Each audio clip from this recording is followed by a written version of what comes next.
I bless the day I found you. I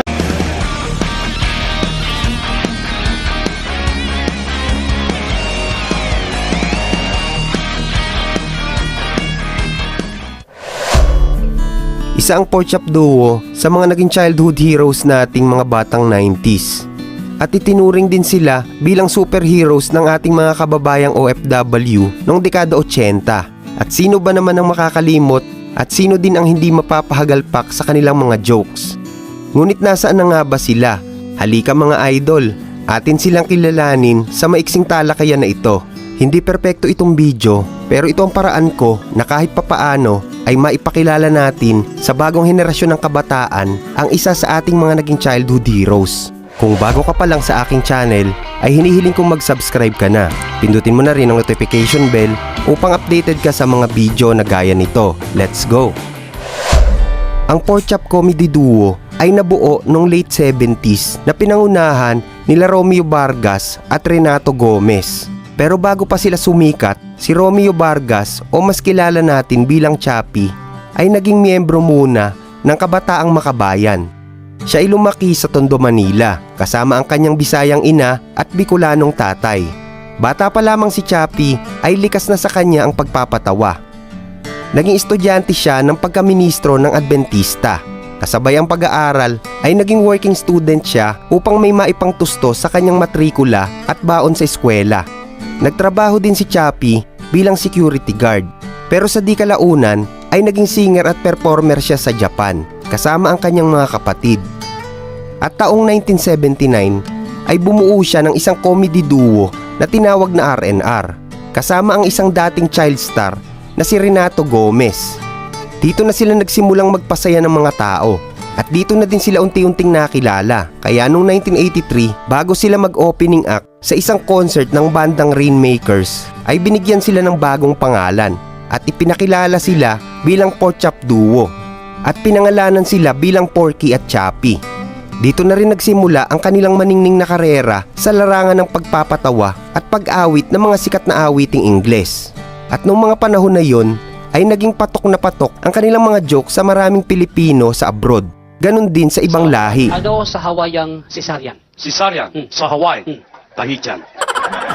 At noong 1987 hanggang 1989 ay nakasama sila sa programa ng OWA o Overseas Workers Welfare Administration na Hatid Saya upang magbigay ng saya sa mga kababayan natin na nasa abroad na naho-homesick sa kanilang pamilya dito sa Pilipinas.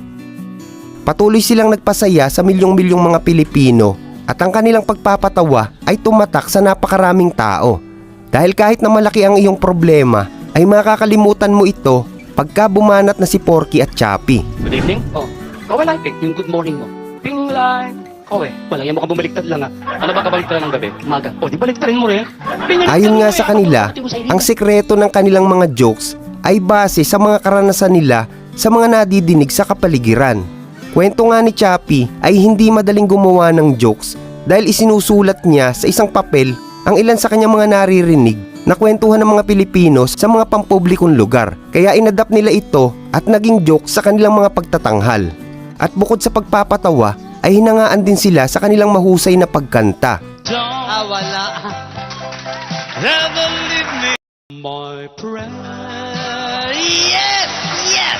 Ang pork chop duo ay nabigyan ng parangal bilang Philippine Showbiz Ambassador of Goodwills at kinilala din sila bilang one of the country's pioneer comic stand-up duo. Isang patunay lamang na ang kanilang naging paglalakbay sa Asia, Europa, Amerika, Canada, Australia at maging sa Africa ay isang napakalaking karangalan para sa ating bansa sa ipinamalas nilang husay. At maging sa mga interview sa kanila ng international press ay kinilala sila bilang Filipino superstars abroad. Nakapaglabas din sila ng album na The Best of Stand-Up Comedy Pork Chop Duo mula Volume 1 hanggang Volume 12 at 2 live DVD album. Sa pamamagitan ng tawanan at kantahan, ang pork chop duo ay nakaantig sa mga Pilipino sa buong mundo. Sabi nga ni Chappy, hanggat may mga Pinoy na kailangang tumawa at libangin ay nandyan kami. Naging matagumpay ang naging karera ng duo na sina Porky at Chappy at umabot sa mahigit 30 bansa ang kanilang napagtanghalan sa loob ng halos 3 dekadang pagkakaibigan at pagsasama sa entablado. At dahil dito ay marami nang sumunod sa kanilang yapak sa larangan ng pagpapatawa. Subalit noong October 6, 2009 ay pumanaw si Porky o Renato Gomez sa sakit na kanser sa edad na 61 at inihimlay ang kanyang labi sa Manila Green Park Cemetery. At pagkatapos ng ilang taon, noong 2011 ay naglabas naman si Chappie ng isang autobiography na pinamagatang The Making of Pork Chop Duo at nakapaloob dito ang kanilang mga jokes at istorya ng kanilang pakikipagsapalaran sa mga bansang kanilang napuntahan. At noong 2018 ay pumanaw naman si Chappie o Romeo Vargas sa edad na 63 dahil sa atake sa puso at tinihimlay ang kanyang labi sa isang sementeryo sa New York. Nakakalungkot man na wala na ang ating dalawang idol na si Porky at Chappie, ay marami naman silang masasayang alaala na naiwan sa atin na hindi na mabubura sa ating mga puso ang kanilang mga pagpapatawa na talagang umukit at magpahanggang ngayon ay napapakinggan at napapatawa pa rin nila tayo.